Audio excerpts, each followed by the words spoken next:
All right, Ben, another action-packed show today where we cover Q&A, and we are talking about inflation, interest rates, and broccoli. Stick around, folks, to see what that's all about. And we're also covering withdrawing equity and offset mechanics. What else, Ben? Mate, we've got a story about should I buy again and potentially locally, and we're going to unpack what DTI means, Bryce, and how it impacts borrowing power. DTI. Let's get into it. Big show, folks. We'll rip in now. Welcome to the Property Couch, where each week you get to listen to two of Australia's leading experts. Bryce Holdaway, co-host of Location Australia on Foxtel's Lifestyle Channel, co-host of Escape from the City on the ABC, and partner of Empower Wealth Advisory. Ben Kingsley, chair of Property Investors Council of Australia and the founder of Empower Wealth Advisory, named the 2018 and 2019 Property Advisory Firm of the Year. Stay tuned as they bring you the insider's guide to property, finance, and money management. All right, Ben, welcome back to the podcast, mate. How are you? Good, buddy. How are you going? Pretty good. I have never wanted Collingwood to lose more in my life this week. I have never wanted Carlton to win more. And that's largely because of the algorithm of the way that the finals will sit, mate. So that's nothing to do with you. But we're actually playing for something now, obviously, because of our loss against Sydney. We're playing for top four. Yeah. But we get double chance if we get there. And in a sense, I actually would be happy if we play the Cats because we stack up all right against them. We were 30 points up at three-quarter time when we played them earlier in the year, and then they found a way to obviously nail us in the last quarter. But yeah, so it's a live contest in a lot of respects. No one wants to hear all the ins and outs of your Collingwood, mate. All I want to say is I've never wanted Carlton to win more in my life. So that's all I want to say. It's good for football. Yeah, it's good for football. I like it. Hey, Ben, the Pippa Investment Survey. Yeah, so each year, the Property Investment Professionals of Australia put out a sentiment survey. This year is probably more important than the last couple because obviously in a booming market and so forth, there's not much new intel that we need. But what we're interested in is in terms of the intent of property investors around the country in regards to lots of things that are going on, interest rates, but even more importantly is the story around government intervention in the marketplace and what does that mean for people who may be selling or intending to sell. So we're definitely really keen to get some of that information. And, in terms of the show for next week, we're going to take a bit of a deeper dive into studying renters and the impact on investors in regards to what this intervention is doing to the actual marketplace and why there is a rental crisis. So that's for next week. But I just want to get started. Yes. I want to get started by getting everyone to start filling in that. So if you can go to the show notes, there will be a link in the show notes that will take you straight to that set survey.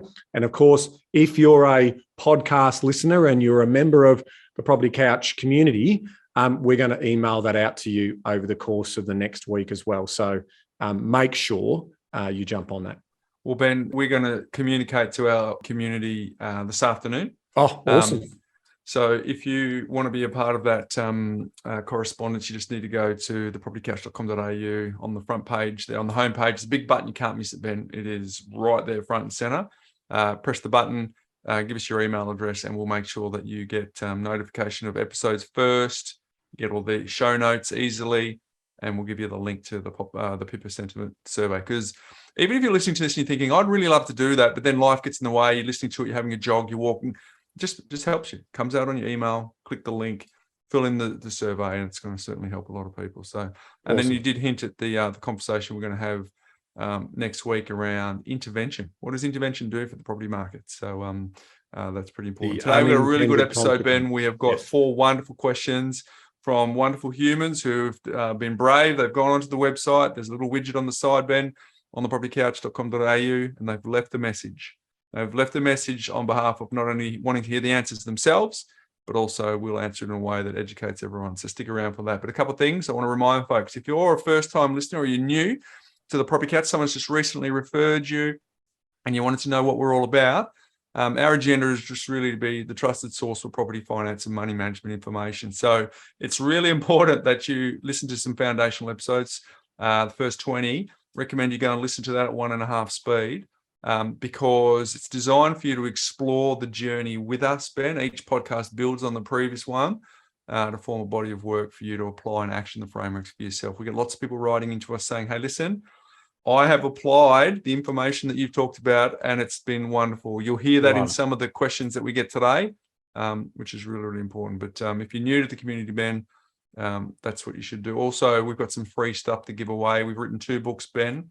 What's the concept of a book? 20 years in a weekend? Get 20 years of someone's life study and their life work into a weekend. Well, we wrote 2 books, one on how to trap more surplus and another one on what to do with the surplus. And so if you want a copy of that, you can go to makemoniesimpleagain.com.au. You can get our book, Make Money Simple Again, for free. It'll land in your inbox within 15 seconds, Ben. You can start reading straight away. And there's a little tip. There's a few diagrams. And if you're time poor, just go and look at the diagrams because you are going to get 80% of the book just by looking at the diagrams. Yep. And then if you go to the armchairguide.com.au, that's our first book we wrote, but it's actually the sequel, not the prequel, where you can go and say, well, okay, I've learned how to trap my surplus in less than 10 minutes a month. What can I do with it? I can go and buy investment property. So there's a bit going on there, Ben. Yeah, I love it. And it's all educational. Coming back to what we were talking about, we're passionate about financial transformation, creating financial peace. And we do that through money management, sensible lending, and through property as part of the vehicle for the wealth creation story. So there you go.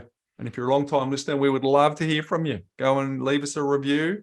On iTunes, on Spotify, wherever you go, on Facebook, just leave a review. Let us know what you think about the podcast because we're trying to make it the best production that we possibly can. So my Mindset Minute theme today, Ben, is just a little quote that I came across. Thought it was a good way sort of lead into this weekend. But Charlie Chaplin lived for 88 years. He left us 4 statements, Ben. One of them is interesting, but the other 4. So number 1, nothing is forever in this world, not even our problems. Like it. Number 2, I love walking in the rain because no one can see my tears. I was riffing with that with Andrea last night, and I think the only conclusion that we could come to with that, and unless I'm just being ignorant, was built in an era where men don't cry.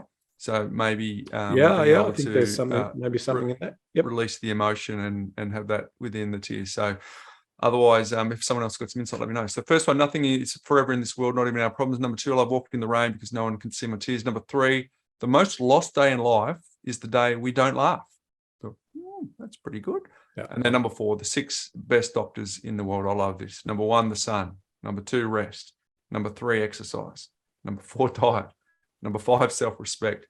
Number 6, friends. I've seen a variation of this, Ben, where they add passion and relationships. And I think 6 covers the relationships in part, but just passionate about something. They're the best doctors in the world. So I like that. So here's the final thing. This is stick to them at all stages of your life and enjoy a healthy life. How many of you can relate to any of those when you get out and you do some?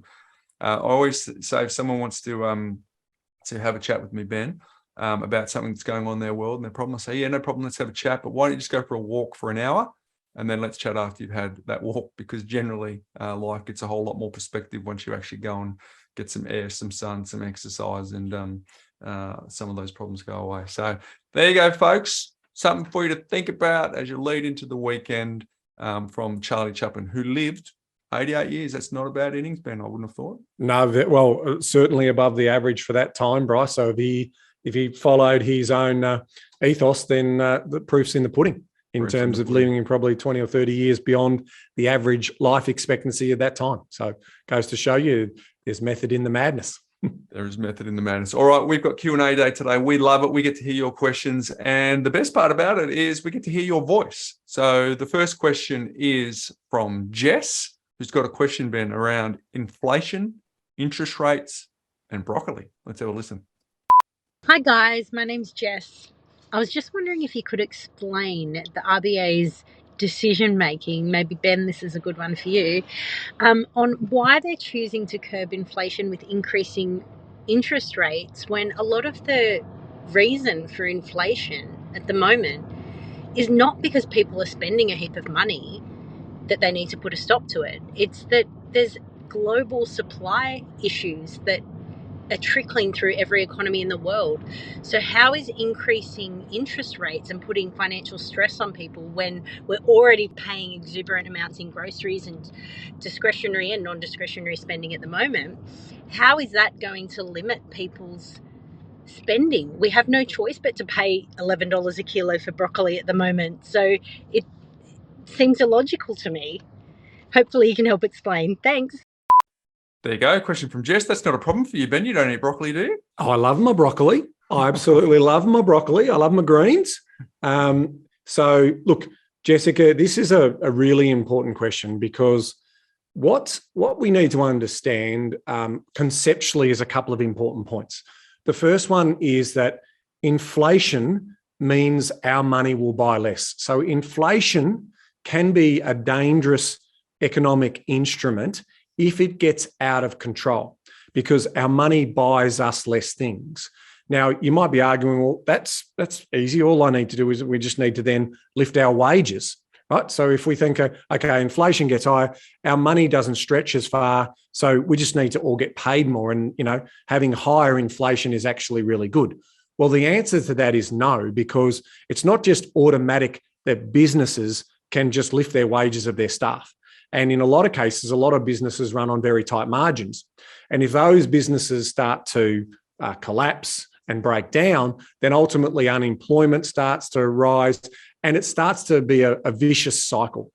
And so under studying, sort of what's been happening in economic cycles through many, many decades and so forth, most reserve banks and sort of central banks around the world think that if you can run inflation between 2 and 3%, you can optimize for future economic growth. And so the idea there is you can have stronger periods, stronger cycles or longer cycles of economic prosperity where you're growing gross domestic production, as opposed to when you have, say, inflation running at 6 to 9 or 10%. And we've seen what happens when it does get into that sort of realm and there is an expectation that's being set. We only need to look back to the 1990s in this country, where we talked about the recession that we had to have. So that was a manufactured correction in the market to slow the economy down and to get wages and inflation under control, because it was unsustainable in terms of what's happening there. So you are right, Jess, in saying that this had been imported. So in the first instance, it was definitely imported inflation. On the back of Russia invading Ukraine, we saw energy costs, namely oil and gas, explode in value on the global markets. And also Ukraine is one of the biggest producers, if not the biggest producer of wheat in the world. And so ultimately food security and food prices also spiked in global markets. So yes, it's very true that the supply side, and we imported a lot of that inflation pressure in the first phase of that. But here's what happens from a mindset point of view. And this is the risk that we've got happening right now. And that is, domestically, we are definitely seeing domestic inflation start to show its head, which is, so rather than be supply side issues, we're actually starting to see demand-led inflation. Now, the risk of demand-led inflation is that businesses then start to say, well, I think I can put my prices up. And I think everyone will happily pay me a little bit more because, hey, if everyone else is doing it, I need to put my prices up. Now, the problem with that is if wage inflation doesn't continue to grow, if real wages don't grow, then effectively our net outcome for the people in the economy is that our money buys us less. And so our standard of living is also compromised as part of that. So that is all the moving parts going on. And so why the RBA is saying we need to get in front of this inflation story and start to bring it under control is because of that risk that it comes into the psychology of us and our behaviors. And we just start to expect to have a higher inflation. And then we start to expect to have higher wages. And then we get into, these more higher boom bust cycles, which also forces into, more severe recessions than we really want to have. So it is very much a manufactured, and it's very much an instrument in which the RBA is in control of to try and reduce the amount of demand in the economy. And then once we start to see inflation stabilise, we should start to see, us getting back to more normal settings. But that is the challenge that we've got here. And what happens in a lot of cases, just to finish off here, is that if you don't get in front of it, it can continually build a life of its own. And so you sometimes need to be quite aggressive in terms of putting the inflation genie back in the bottle. And that's what we're going to see the RBA doing at the moment. It's essentially a bit of a shot across the bow too, Ben, because it can't be left to go out of control, which is kind of summary of what you just said. But yes, it is imported inflation, and it is probably out of the doing of most people. But there's also the need to create a buffer in place for any future shock event that might come up. And the nature of these shock events is no one predicted GFC beforehand. It was new, right? It wasn't something that we didn't experience before. No one experienced COVID before.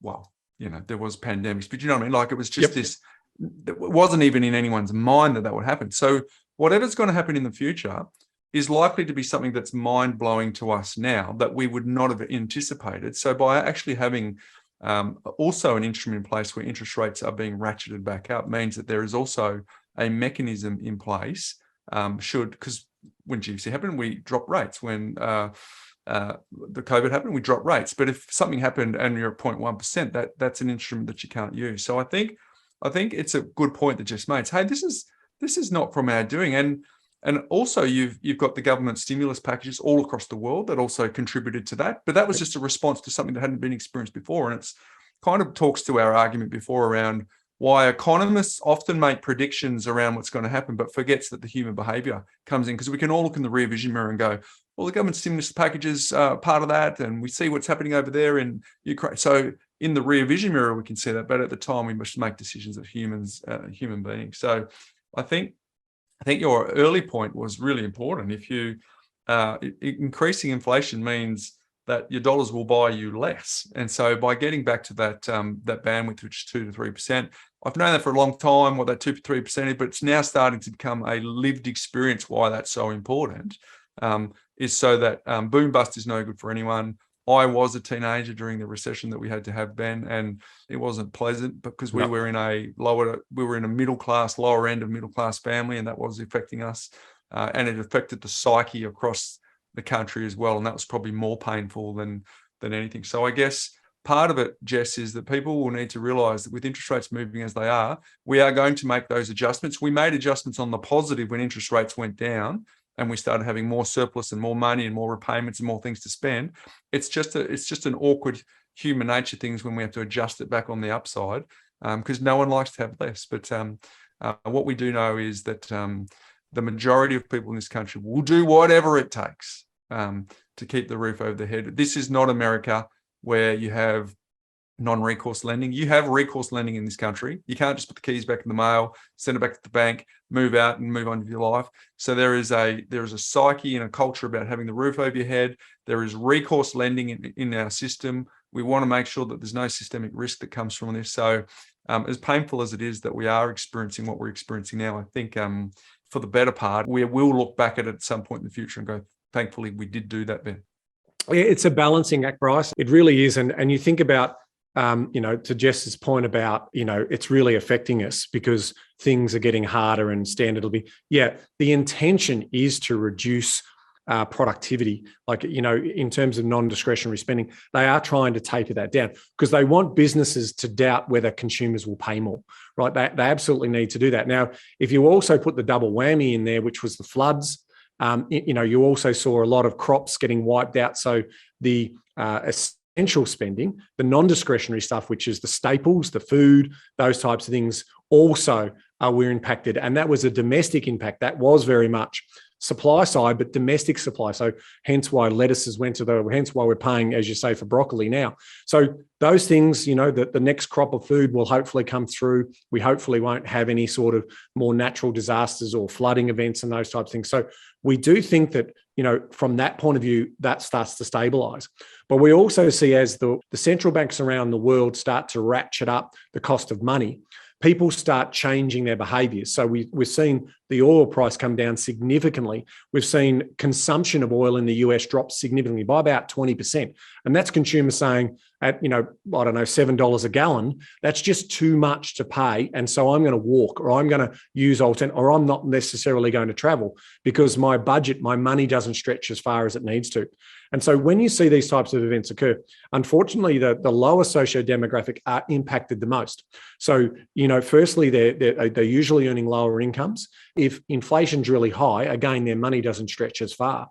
So they are the most impacted, because if the staples are costing more to buy, that's where it is a challenge. So we absolutely need to rein it in, because it's for the longer good as opposed to the short-term pain, for the longer-term gain in terms of bringing that full economic prosperity. And so remember, the two remits of the RBA is to try and control inflation and also full employment, because the idea of full employment is that everyone's earning money, everyone can have a standard of living, they can have the essential things in life, as well as all of the freedoms and luxuries that we can ultimately enjoy. Now, I'm going to, Bryce, at the end of today's show, in terms of what's making property news, I'm going to take a deeper dive into inflation and housing, because I think that's also another important point, because there's misinformation out there about what, is how inflation and property's relationship works. So I'm going to do that in what's making property news later.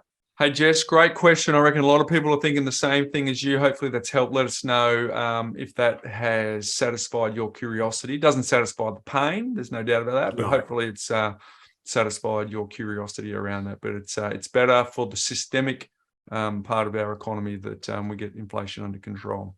Hey, next question is from Glenn.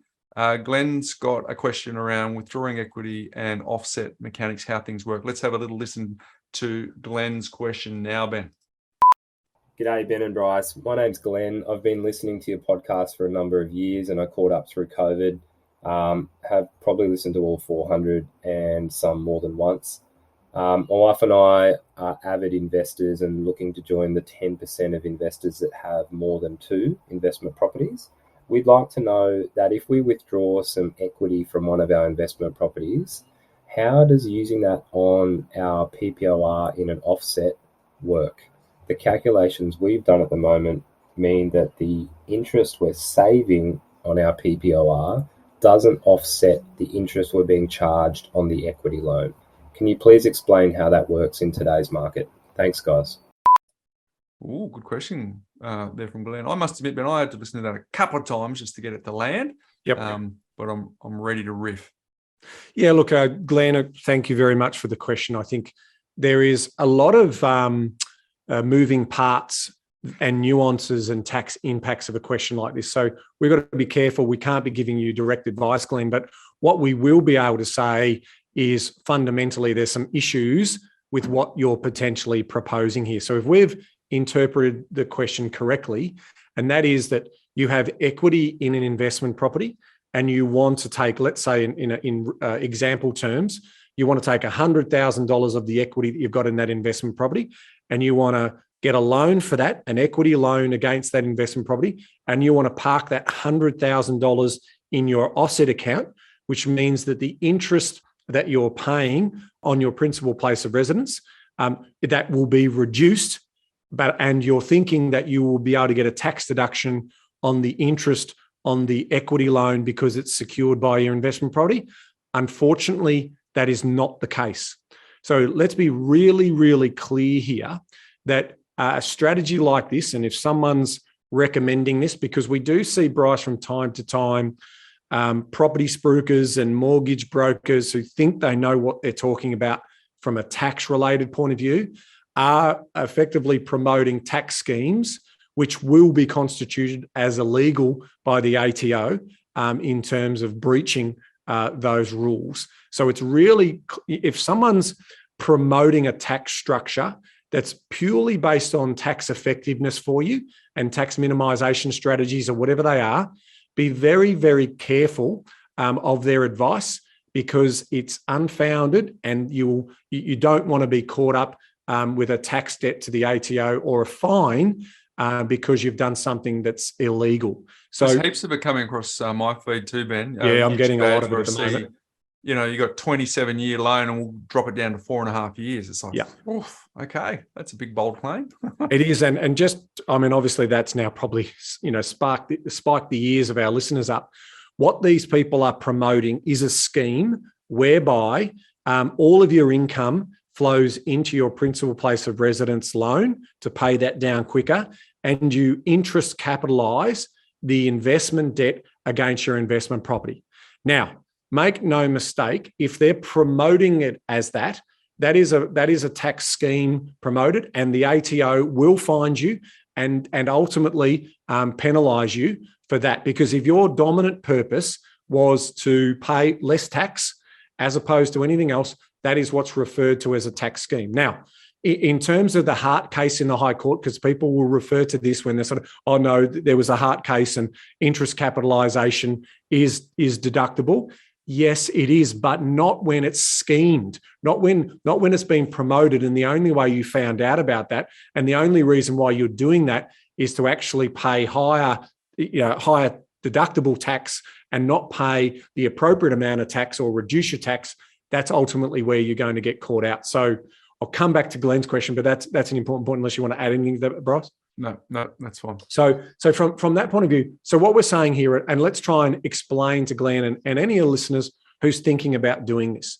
If you pick up a piece of equity and you take that as a loan and you park that in your offset, the treatment of that money in your offset is, sure, it's going to reduce the interest against the existing loan that you have against your principal place of residence. But the purpose of that money that you've just taken out and the interest that's going to be charged on the equity loan is actually non-deductible, because the funds are for the owner-occupied property and reducing the interest rate on that. There is no connection to investment. Now, even though Glenn is also highlighting here that maybe he's sort of talking about adding to his investment portfolio, so in his mind, this might be step one of that process. And if anyone's giving you this advice, Glenn, be very, very careful, get a second opinion, because you have not executed on any investment activity there. All you've done is released equity that is secured against an investment property. So the purpose of those funds are not investment. You've parked that money on a non-deductible personal use purpose, which makes it non-deductible. Now, step two in the process for you might be that you then use that money to pay a deposit for an investment property. Now, it's that moment in time that money or that treatment changes. But I would also be saying to you is get some advice on this about how you make that exchange of that money. So let's say for some reason people have parked money in their offset, in their personal use offset account, and they do want to then use that for investment. My consideration here would be to talk to your tax advisor about taking that money back out, paying it into the loan, and then redrawing it back out to create that clear nexus of what those funds were going to be used for. But just be mindful, if you have done the idea of putting money into a personal use offset, any interest that has been accrued during that period is definitely non-deductible. It is not deductible debt, even though it's secured against an investment property. So many people make this mistake and they just think, oh, I'm using all this money against my investment property, that it makes it all tax deductible. It does not. And that's one of the top three myths that we've seen routinely and regularly over 20 years, Ben, because the security of the loan is often confused with the purpose of the loan. So it's always the purpose of the loan test. So as Ben, so just to summarize what Ben said, bringing some money on security with an investment and putting it against principal place of residence. Ben used the example of 100,000. Another reason is the investment debt interest rate is more expensive in a lot of cases. So that kind of makes sense why it's not offsetting as well. But secondly, the purpose of the loan is for a private nature. It's not for an investment nature. That's number one. Number two, Ben talked about a concept that we've talked about not a lot lately, but have in earlier episodes, of polluting the loan. If you pollute the loan, pollute the purpose of the loan, that is a challenge too, which is why Ben said to take some professional advice from your advisor team as to how you would treat taking the money back out of your offset account for the principal place of residence for the purpose of then repurposing it for the investment property. So Glenn, there's a couple of things for you to consider, but let's say we work through that. You got the advice, you straightened up your thinking around making sure that it makes sense to you. Well, then clearly the next step is that you would, I think it's admirable that you want to go into the 9% of all property investors who have 3 or more properties, because not very many people buy an investment property. And of those that do, a hell of a lot don't go past 2.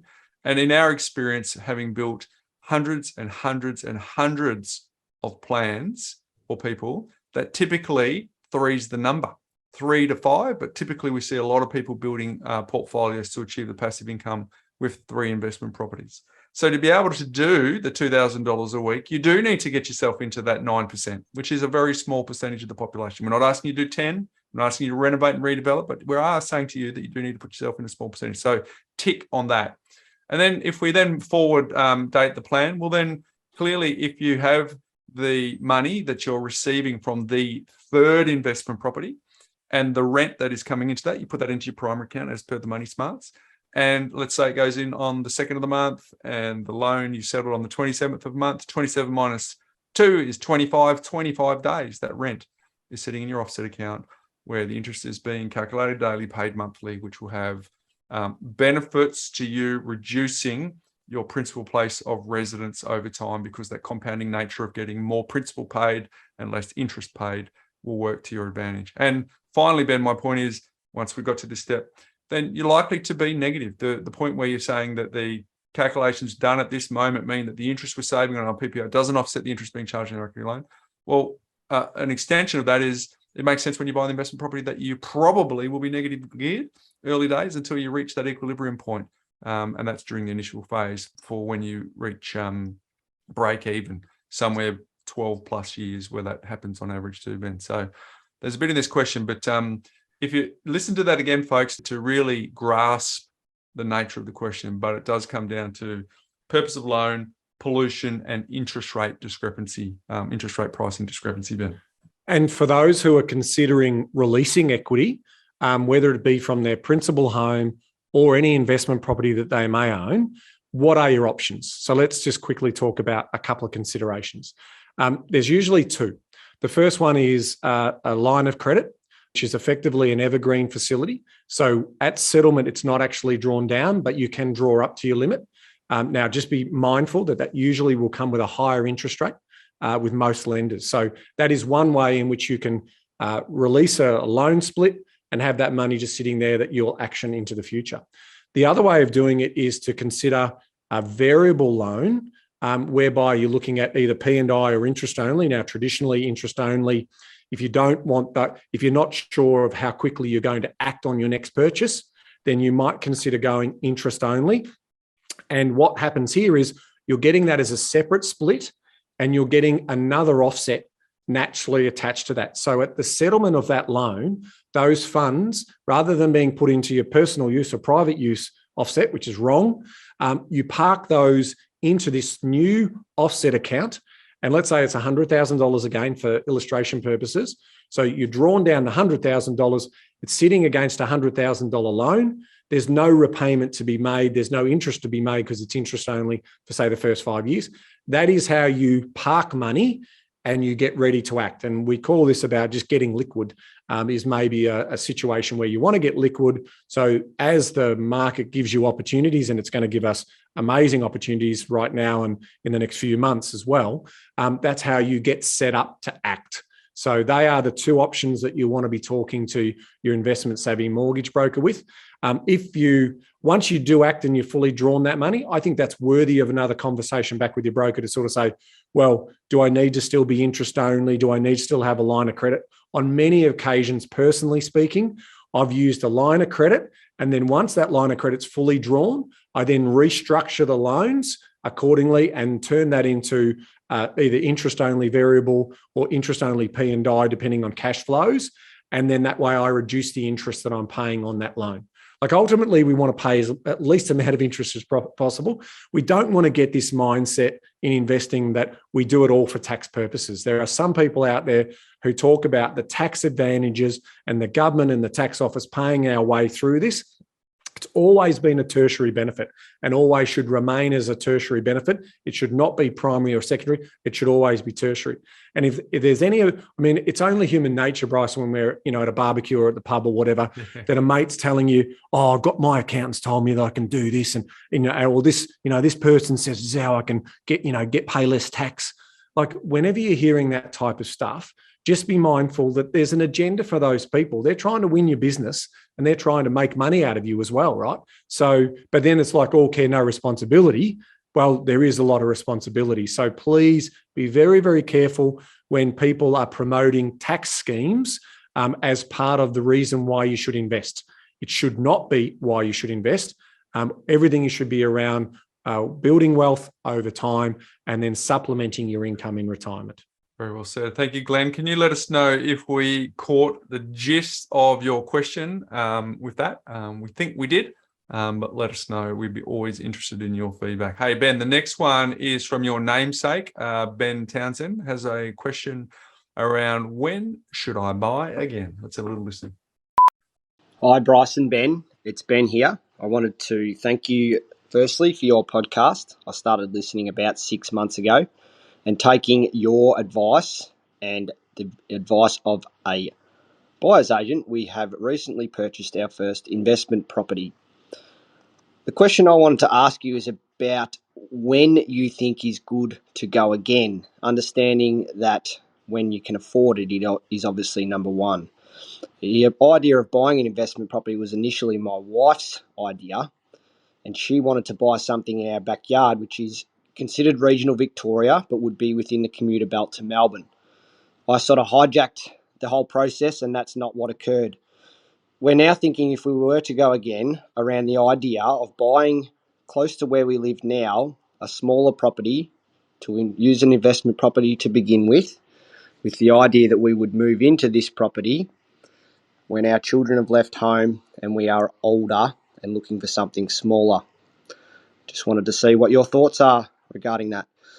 And just on a side note for Ben, I know you asked in a recent podcast what's changed and regarding interest rate rises and properties crashing.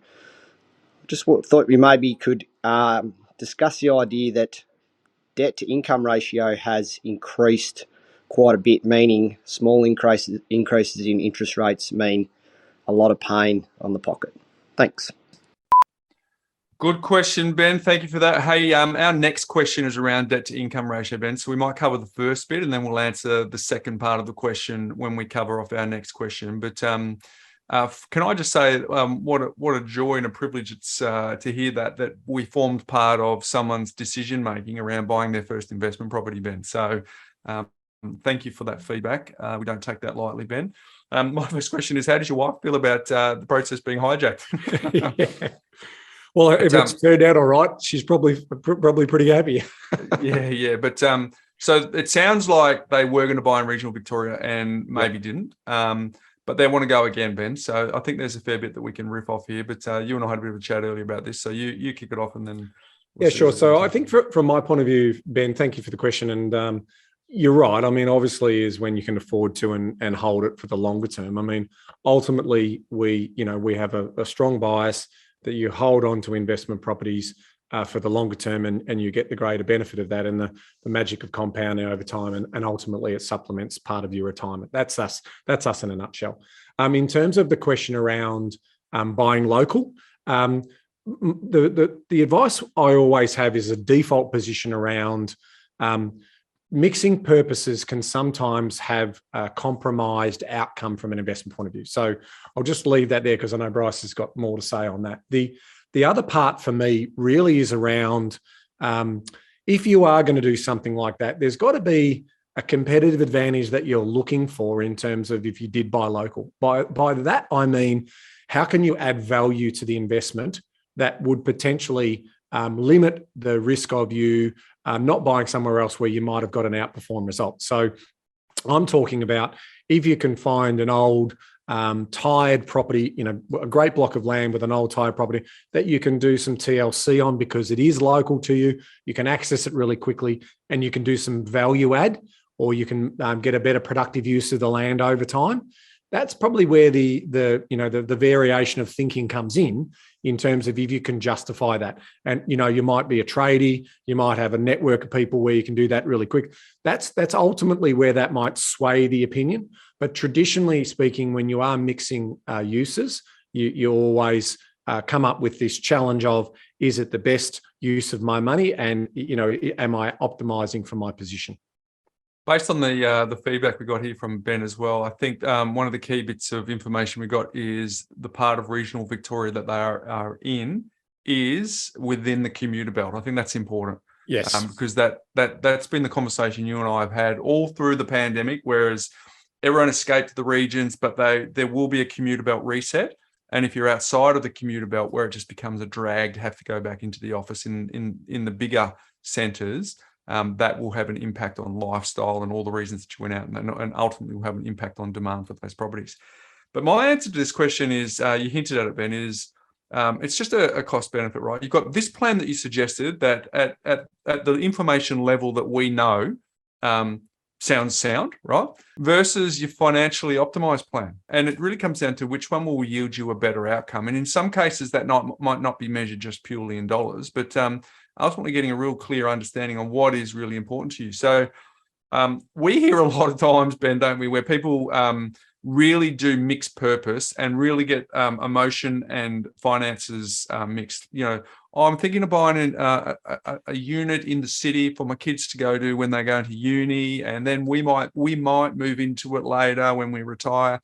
It's kind of these sort of 30,000 foot great ideas, but when you dive down the layers, that's when you actually get the devil in the detail as to whether that would make sense. It's like when someone says, "Oh, I'd love the idea of having a boat." Well, if you actually go, sure, no problem, but let's actually factor in how much it costs for the boat, how often you go out, versus should I just rent it for the 3 weekends of the year that I actually do go out, and you'll see that you're financially better off. But someone might just have this real piece around knowing they've got a boat that they can grab whenever they want. So it's not always just measured in dollars and cents. But here's the deal. This will sound like a broken down record, and I'm really sorry, Ben, but I believe it in my heart and I believe it to be true, that the answer only lies in the planning, right? Because the answer is in the numbers. So I've reflected a lot on the fact that you often see CEOs of bigger companies or medium-sized companies were previously the CFO. And the reason that they got to be the CEO is because they had a strategic mind that was overlaid on the fact that they have this intimate level of understanding around the numbers of the business. So if they understand the numbers, which actually drives the business, they can make decisions, which helps with their strategic thinking. So my suggestion here is apply that same CFO thinking on all your household decisions, because this is easily solved when you see the numbers and the impact these decisions have on your options. So the answers will become very clear when you take the problem out of your head, where it has to deal with too many other competing priorities, and put it on paper. Because then you will actually go, scenario 1 is X, Y, and Z. Scenario 2 is alternative A, B, and C. You'll see the numbers. You'll actually have a sense of comparison on a dollars and cents, but then you'll go and reflect back on your priorities and the values that you make the decision. Do you actually want to have some form of lifestyle that comes from that in regional Victoria? Are there other decisions that are factoring other than finances? And then once you have that level of detail, this conversation, this question will be as simple to you as walking down the street and getting a loaf of bread, a bottle of milk, Ben, or in my case, another pack of footy cards for the kids. So, yeah, that's my thought on this one for you, Ben. It's really clear. Scratch the itch. There's a couple of scenarios that you can play out here, and then work out what's important to you, like what Bryce was saying about the boat experience. If a boat's important to you and you say, well, if I buy it, I'm going to use it more, as opposed to if I'm just renting it, it's horses for courses. And that's why we love the idea that everyone's journey is different, and there's no harm in buying, in the area, Ben, that you're buying in. And if it's no harm in doing mixed purposes, if you want to do that, but just be mindful that there's a trade-off and there's an opportunity cost attached with that. So just start to think about that. And if you crunch the numbers, you can make a more informed decision as part of your planning process. Good question, Ben. You'll see we'll answer the second part of your question shortly, because it closely aligns with the next question we have here, Ben. Kingsley, that is, from Ricky. Let's have a little listen now. Hi, Bryce and Ben. It's Ricky from Newcastle. My question relates to debt-to-income ratios on new lending for investment purposes. I understand the change from APRA in October of 2021 to lift the assessment rate to 3% above the loan product rate.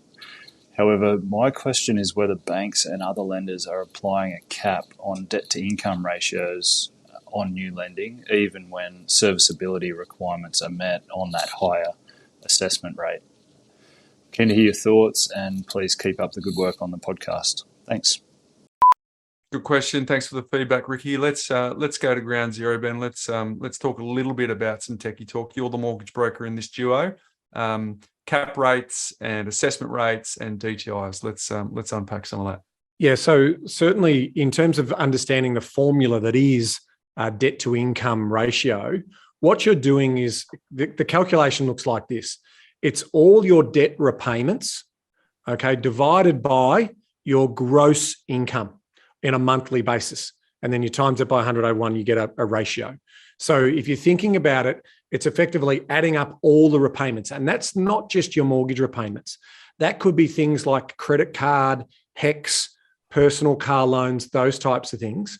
That is trying to give a measure. Now, it's just one instrument or tool that a lender has in terms of helping them assess basically your credit worthiness and ultimately your ability to repay the loan given the levels of debt that you've got. So in building on that story, if you were able to restructure some of that debt, now what's a good example? Let's say, what's one example? You have a credit card with a really high interest rate and your repayments are based on that higher interest rate. If you were to go to a lower interest rate, no frills credit card, that could potentially reduce your repayments, which absolutely affect your DTI.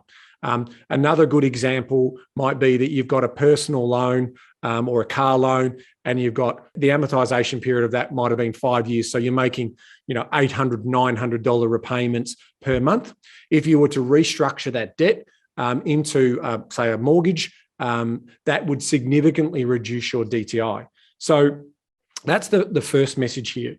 In terms of unpacking the other fundamentals to answer Ricky's question, is that when we do assess a mortgage, what we're doing is the lenders have a credit criteria and they have a serviceability calculator.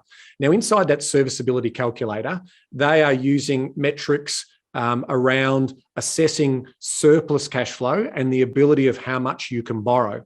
And different lenders assess that in different ways. Some will add back negative gearing, some will do different add backs. And so that's why we get variations in regards to different levels of borrowing power from lender to lender. Now, what APRA did in terms of coming into the market when we went to emergency settings of the cash rate, their job is around financial stability in the system.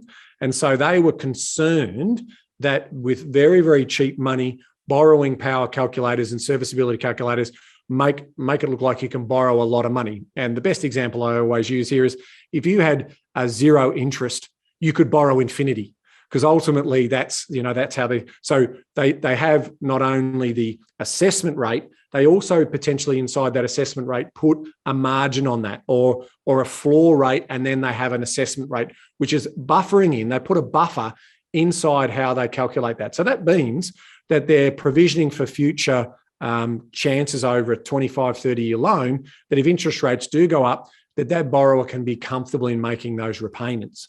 So they are the moving pieces that make up different lending. So you've got credit criteria. So what income will they accept? How do they treat that income? So in some cases, some borrowers might treat, say, rental income and only allocate 60% of that. Some of them might allocate 70 or 80% of rental income. Some will allocate negative gearing add backs. Some will put bonus income in there. Some will put commission income in there. Some will put second job income in there, and et cetera, et cetera. So what you're trying to do is assess the money coming in and then how much borrowings and is there any surplus left over is how those assessment calculators work. Now, coming to the point that Ricky's making here, what we have seen in a lot of the dialogue around responsible lending obligations and so forth, and APRA's guidance in this area, is that there was a lot of questions around DTI, so debt to income ratios being greater than 6%. They were worried. Greater than six. So they were worried as to the level of exposure, the level of debt that households were going to get, because there's their risk is a contagion around obviously too much household debt. So what I can tell you, Ricky, is anything where the level is 6 times or below, nothing to see here. So you really won't have any trouble with a DTI of 6. There is nothing to see here. Anything above 6, the lenders start to look at other components. So in your particular example, what you're talking about here is I've passed their serviceability test, but they have a ceiling or they have a limit in terms of their level of comfort in lending you that money if the DTI is above 6. So the challenge here is then looking at what other things do they start to look at. The first thing they start to look at is loan to value ratios. So they're then also starting to say, well, if I do give you all this money, how much buffer do you have? Now, a loan to value ratio is calculated by the level of debt against the security, the value of those properties, and the bank's obviously getting their money back. So if you've got a loan to value ratio which is greater than 70%, then you're starting to get into a territory where you're starting to reduce your lending pool down. So there are still lenders who will consider lending with a DTI of 7 or even above that, so long as they do a pretty rigorous test of income. So they are really going to scrutinise that, and that where it is going to come down to a case by case and really the discretion of the credit advisor in terms of what is the strength of the deal, what other assets does the customer have, how sophisticated they are in terms of, are they sophisticated investors? What are they doing? Have they got a proven track record at this? They're measuring all of those risk elements up to make a judgment call above that 7 and beyond when it comes to that sort of level. So if you are below that 70% loan to value ratio, you've still got a very, very good chance of being able to service or secure these funds, but you're just going to have to shop around. If you're above the 70%, then ultimately, as I said, there is going to be a lot more scrutiny on the deal, and it might mean that different lenders will have certain appetites attached to that.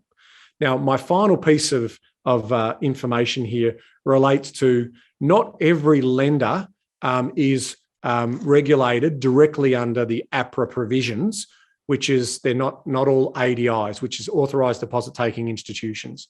So there are non-bank lenders who don't subscribe to any DTI requirements and are potentially doing their lending based on the metrics and assessments that they're doing. But there is always a catch, right? Ultimately, if they're going to lend you money at a high debt level for that household, they will price that appropriately, and they will charge you a premium, usually on the interest that you're paying to access their money. So whenever you look outside of the prime lenders and the mainstream lenders, and you're looking at secondary or tertiary lending, usually it comes at a premium in terms of the interest that you're being charged. And I always say to anyone, you've got to be really confident. Like if you're high risk, there's still risk in the system. And if your situation could happen where something was to go wrong and it causes your own internal contagion in your household, and the house of cards falls over for you, don't do it, right? Ultimately, you want to be really secure and make sure you've got emergency means by which, if something was to go wrong, you can trade through that difficult period and restabilize yourself. Because I'm not a big fan of people going into significant and aggressive levels of debt, because again, you don't need to own 10, 15, 20 properties. You only need to own 3 or 4 really good ones. And that's ultimately where I say over a period of time. But it's only natural and human behavior that we've done really well out of property over the last couple of years that we want to go again, and we want to get aggressive in regards to that story. So I'm just putting a reminder out to everyone there is, try and stay within those rails in terms of how much you are borrowing. And we will expect, hopefully, APRA to do something about the assessment rate that they increase. So coming back to Ricky's point, they increase the assessment rate from 2.5 up to 3% as a means to slow down the amount of borrowing and the debt levels. And now that interest rates are coming back to more normalized level, we would expect that to come back off, hopefully down to 2.5%, if not 2%. 2% is what it was pre-pandemic, but through the pandemic, they did make several adjustments, or 2 adjustments, I should say, to 2.5 and then to 3. I think over time, we might see that dropping back to 2.5 and then back to 2. Hey folks, there's a fair bit covered by Ben. So if that is something that made your brain squint a little bit, just go back and have a listen to that, because there was a lot of logic and a real lot of wisdom in that. But what I want to say to folks is you are about to get a lot of DTI thrown at you via the mainstream media. And the reason is this, because a lot of the international experts come into our country, they use the DTI as a reason to suggest that our property market is going to collapse. And that's fundamentally understanding the nature. So they might go into a suburb and they'll say the DTI is too high. But what we got to remember is, if you go back to one of the reasons why we love established properties and why we say location does 80% of the heavy lifting, is because we want to find a suburb. Let's just get a suburb that in theory is being used by one of these experts with a higher DTI. If it's an established suburb that's been around for a little while, what's interesting is about, these are rough numbers, but a third of the people in the suburb don't have any debt. A third of the people in the suburb have some debt, and a third of the people in the suburb have a lot of debt. So the high DTI is assuming everyone in that suburb is affected, right? And it's not. And equally, some of those people who will be affected might drop off, but other people will want to move into that suburb because of the demand. And typically those with higher DTIs are usually on higher incomes, and those people can afford it, right? So it's actually unpacking what's under the DTI that's really, really important. I had a story last week, Ben. I was a keynote speaker at a business down my way where I was speaking to 100 investors, and one of the folks come up to me and said, "Hey, listen, I'm in new estates and I am noticeably noticing that there is a drop in demand." And I said, "Well, it's interesting, right? Because you are in a place which is a bit like a property supermarket where you go down one aisle and you say, I'll take that piece of land off. And then you go down the other aisle and you choose that builder. And then the next aisle, you choose that floor plan, and all of a sudden you bring it together." But what's interesting about the new estates is DTI becomes very important in those new estates, because typically speaking, everyone has a similar profile by nature of these new estates, because that's an affordability play. They're moving into that place, so they might have the same amount of debt, high LVRs. They might have the same amount of kids. They might have the same dog. They might have the same savings. They might go on the same holiday. They might have the same income bandwidth. And so by nature, that suburb doesn't have a risk profile that allows you to have comfort in the fact that that DTI would make you nervous, right? So you can see that demand's come off given the nature of the people that we're going for. So DTI will come up a lot. And to your point previously on our previous question with Ben, at the last bit, he says, just what thought you could discuss your idea that the debt income ratio has increased quite a bit, meaning small increases in interest rates mean a lot of pain in the pocket. Yes, it does. Yeah. And so that's why you have to, if you listen to what Ben said before about don't do it if you're putting yourself under pressure, and in some cases, the people with the higher DTIs usually, Ben, can afford it, but definitely so if you were too aggressive and you don't have a buffer in place, it will be biting. There will be pain in the pocket right now. We're not denying that, but it's important to distinguish between responsible lending and having buffers in place versus DTIs used as a weapon by media to bring fear into a property market. When you look under the bonnet and you have a look at the detail underneath what that means, not in established suburbs where location does 80% of the heavy lifting, you have a variance in debt profile across. And that's what we like about it. That's why we're attracted to those suburbs. That's why we put our clients into those suburbs, man. Yeah, I mean, and I'll summarize just, what I was saying before, that in theory, it's usually going to be the servicing calculator that knocks you out. That for the vast majority of people, the servicing calculator is going to knock you out before the DTI does, because they're setting it with a view of the DTI in the background. If it doesn't knock you out, in Ricky's case, it didn't knock him out, then it starts to switch towards loan to value ratio and the overall story. And that's what I'm saying about if his lender has a hard fix, and there are a couple of lenders who say they have a hard ceiling on that. Of the big four banks, there's some that I've seen in their shareholder notes that don't have. I've seen in one of the recent shareholder reports, I won't name the bank, but they said DTIs of up to 9 is some of their area. Now, I would suspect that that's a very rare case, but that's my point about. So if you're not sure, then you need to talk to an investment savvy mortgage broker to shop that story around. Now, we've also spoken on this podcast about the other way in which you can play around with your DTI, and that is about changing your repayments by extending that loan period out. Now, that frees up a lot of cash, but also reduces your DTI. Now, I am certainly not advocating that you should be doing that just to basically get your DTI down. You want to be doing that because you really want your cash flows to be in a better position, and you might want to consolidate a bit of debt, or you want to push that out a bit so you've actually got free cash flow for essential needs inside your household. So there's a lot of ways in which you can play around with your finances to make it more comfortable for living through the day-to-day. But the byproduct of that is you may hold that debt for a longer period of time and pay more interest on that. So you've got to be really clear about what's happening there. So I would always encourage households to reduce discretionary spending and cut back on that and just focus in on the essential spending. If you can do that, then ultimately you should be able to maintain the household during this phase of rising interest rates. And then I suspect on the other side of that, once we get inflation under control, most economists are predicting that the cash rate will come back down to a more neutralized level. And we are talking about that neutral rate range being between 2 to 3%. So just be thinking about that. And that would mean that, you always put roughly around a 2% margin on top of that. So you should be paying your mortgage rates in that sort of 5 to 5.5%, 6% range as well. And as they come off, that will be hopefully in that 4.5. And remember, it makes a lot more, there's a lot more complexity these days because you've got loan to value ratios that now impact pricing. You've got interest only versus principal and interest that impact pricing of the interest rate you're paying. And you've got owner occupied versus investor, which also impacts pricing as well. So another great reason to be talking to your investment savvy broker in getting a review done.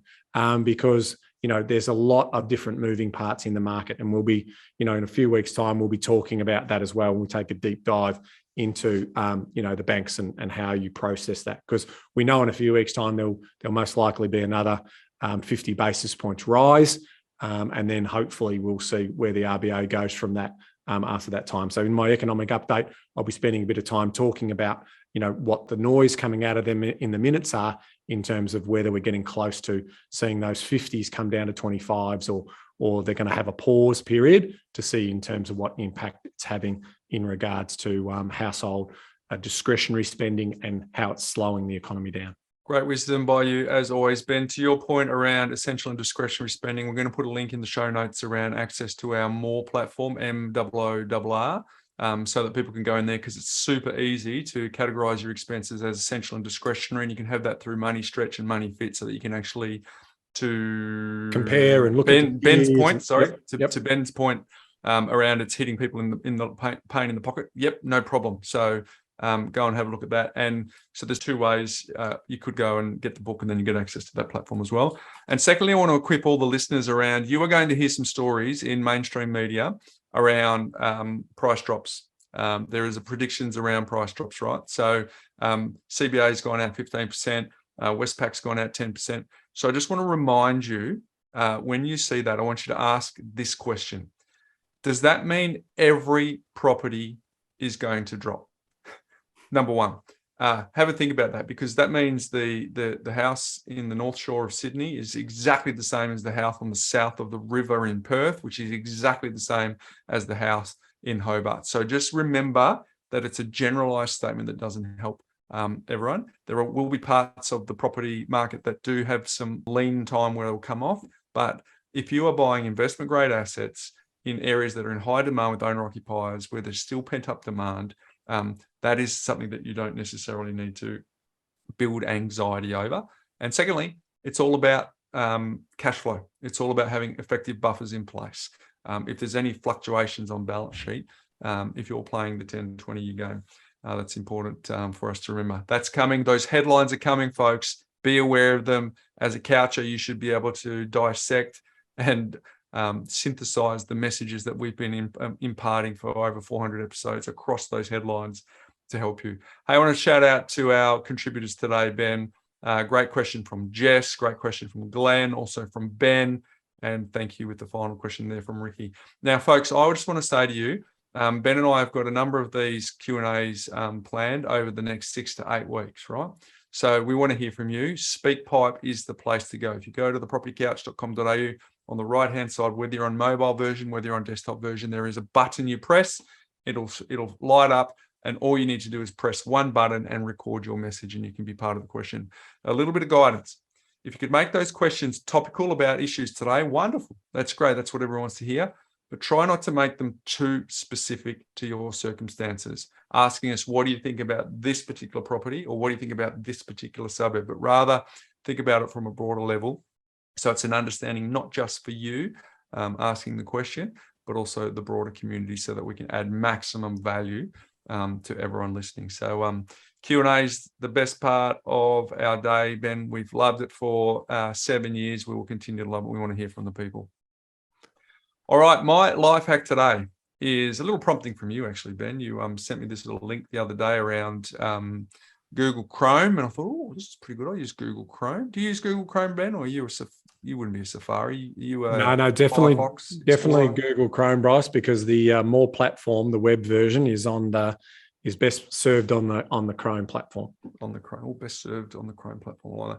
So here's one: accidentally closing a tab. It's very easy to reopen. So if you're on Chrome and you go and close a tab, Ben, yep, all you have to do is you have to right click in the grey space. So on the far right, you have the plus button. Yeah. Just right click. You're going to do this with me now. I am. Right click there, and the options say reopen close tab. Yep. Click reopen close tab, and it'll open up the tab that you just closed. So you go, oh, what was that again? So you don't have to go back into history and find it. History. Now for the Mac users, it's Command Shift T. For the PC users, Ben, that's your homework to let everyone know. Control Shift T, or just click on the mouse button where it's sitting next to it. Mouse button, right. So folks, just close the browser tab. You think, oh no, I didn't mean to do that. I want to right click some gray space. There will be an option, and one of the options says reopen close tab, and bingo, bango, Ben. Love it. Reopen the closed tab. And I suspect some of the other search engine portals will have something similar. Right? But yeah, that's a good example for Chrome, mate. I like it. Lovely. What's making property news, Ben? Well, I promised to talk about inflation and property and that relationship, Bryce. So shout out to our good friend Eliza Owen, also at CoreLogic, who produced a recent update and blog in this particular area. But I think it's important just to close out the show because it has been very much about an inflation theme. And so how does property interact with inflation? So I wanted to share some of that knowledge in terms of how it does that. So to do that, what I'm talking about here is a couple of things, because there has been some sort of mixed messages around that. So when inflation is calculated, and it's calculated by the Consumer Price Index through a basket of goods, inside that basket of goods is an area which is basically the housing component, Bryce. Now, so housing does impact inflation, but it's not as simple as that. So let me just explain to you what's in and what's out. When it comes to the cost of purchasing land, that is not factored in, okay? Because land is considered an asset, not a consumable, so land is not in. The cost of purchasing an established dwelling is also not included. And the cost of servicing your mortgage is also not included. But what is factored in is the change in rents. Now, the change in rents, when you're actually having a look at the housing component. So the housing component of the CPI is around 23%. So it makes up 23% of the 100%. Rents are 6.2% of that 23%. And the cost of building a new dwelling is also factored in. So coming back to Jess's point before, those supply chain issues, I've mentioned on one of my economic updates about steel, about timber, all of those costs going up 20, 30%. That is factored in. So that will show up in the cost of building a new dwelling, obviously minus the land, remember, because that's not included. Cost of renovation, repairs and maintenance is also included in that household component, as is rates and charges and also utility costs. And we know that energy is a big factor in there as well, right? So that's why we do see those things. So housing does play an important role in that domestic inflation story. So coming back to Jess's point, inflation is not just imported at the moment. And we know that there is definitely pressures on rent, and that's ultimately going to result in probably more inflationary pressure as rents start to go up higher. And we'll talk more about that in next week's show as well. So that just gives you some idea. Now, the other important point is, how does that mean? So if you're a property owner, you have got inflationary driven appreciation of your asset. So you've got to really try and work out what is the inflation range in terms of what's driving up the value. Is it inflation led, or is it just real growth that you're experiencing on that asset. Now, I've always said this before, and when I look at property, if you're owning property and inflation's in the mix, it actually helps you with the value of that property over time.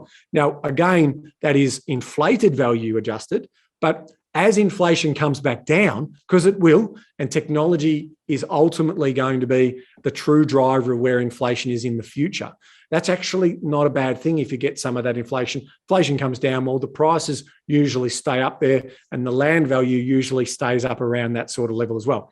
If you're trying to buy a property, it's not great, because ultimately if you're building a new property, it costs more to build. If you're renovating a property, it costs more to renovate. So, there are those impacts for people getting in. So inflation makes it harder for people to get in. So it ultimately is negative on demand. So when inflation's high, it brings demand down because affordability, it's harder to buy new property, and that ultimately affects the overall demand of property. So that's the other aspect. And there's one other interesting way in which you can look at it. As inflation pushes higher, that usually, again, is the inflation adjusted value. Your actual mortgage doesn't change. Like, in other words, the principal amount of debt that you've still got. So what we did see through the 90s there was, even though we had all of that really high inflation, it meant that the value of those assets were growing, but your mortgage wasn't going up any higher. You were still paying off that principal component. So it actually looks pretty good on paper over time financially as well.